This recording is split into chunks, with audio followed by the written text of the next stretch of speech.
let me add a point here. I read a book several years back, Why Nations Fail, by Darren Acemoglu and James Robinson, two professors of economics.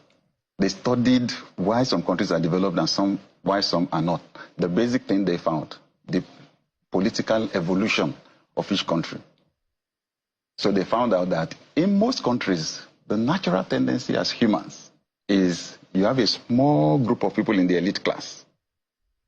They control political power.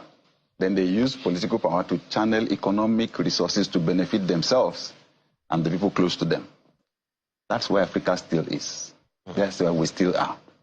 The countries that have been the most powerful, they broke the power of that elite class, right? They broke it. That's why they introduced democracy and introduced equality as a value. Started from France, that French Revolution thing.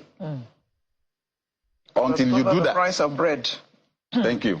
So right now, the citizens are shouting and crying. Some people are making money they've never made before. They're making billions they've never made before. The political class, the elite class will favor itself. But we have a beautiful model coming out of the Middle East where they don't even have democracies. They are monarchies. Why are they developing? Because they have an elite class that has conscience. Elite class that feels for the people. Nobody voted them in. You can't vote them out. They just chose themselves to be good to their people, to empower their people. It's so sad, I must say, that when we look at our own elite class, it seems as if it cannot even redeem itself. But we can only appeal. And honestly, I'm appealing.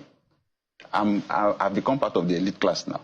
I set up a leadership school 22 years ago to help push some people into the elite class, to have leaders that have conscience, right? I'm appealing to those who have found themselves in positions now where they have power, political power.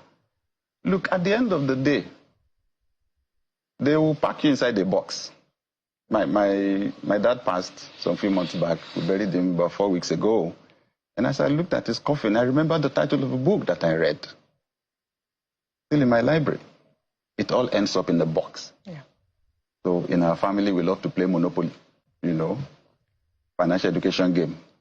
And each time when we finish the game, we pack everything inside the box. Life is like that. They will pack you inside the box somewhere. You may use your political power to control the narrative, now control the media, not even allow anybody to say anything against you. You will go. And one day the truth will still come out. What will be your place in our history? What a huge opportunity we have in Nigeria, in Africa, right? A whole continent is suffering.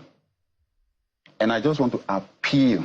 It's time for us to have conscience. What else do you want to achieve in your life? It's a rare opportunity to be a leader at a high level. 200 million people, only few people occupying few positions.